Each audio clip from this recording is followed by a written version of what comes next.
Mga ka-warm up, mao ni sila ang akong pabugat sa kung kumo og mga black aduna sa nag eskwela pagod sa art. Kani para sa kamot ni, kani ba?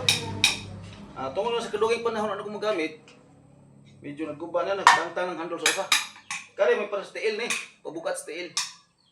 Kaya mag-practice kag martial art nga puros lang kamot, wa kay dagdag nga weight. Gahi gid mo solid imong tira. Minus sa kibugaton. Apan kung mudugang ka agwit sa imong kamot ug tiil, mukusog imong tira, mo na gitawag og extraordinary. Ang paggamit ani nako, na ano siya? Maabli ni.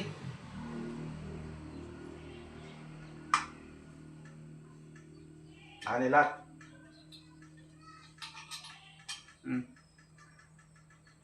Inigsukmag nimo, inigplak nimo, dili na siya magdagdagan sa kamot tungod kay naani siya, nakalak sa imong kamot. Igsukmag nimo, inigplak nimo, dili sa kita sa imong kamot.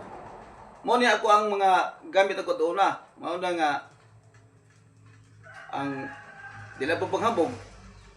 Kung tumay ko sa sipa na ko doon na, kanang mga abusado ba, mga tambuluslos. May ko sa kumo og sipa na ko, binhuron gid sila. Mao ni akong mga gamit doon na sige ko practice sa art. Duha ni, kanina tangtang na ang gunitanan tungod sa kadugayon naman ako magamit. Mao gani pares na sila. Mao ni siya. Ako na paninglo ag balik. Kay manghandumanon ako ni sa batan-on pa. Mao ni ako sekreto at una. Pagpasulid sa atong tira. Binhuron gis lang maigo sa atong kamot ug tiil. Mao ni siya. Bukat ni solid ni putaw. Ako ganito yung gama. Sa tiil ni. Ako sa ni guba na gyud. Gama na pa nagbago. Kani siya may clip kapos tiil, mao nang inigsipan ato ni di pagdagandagan sa ato ang dire. Kaya clip sa dire pod. Mao nang ato practice to tulin. Dali ra yung asinso atong lihok gamay.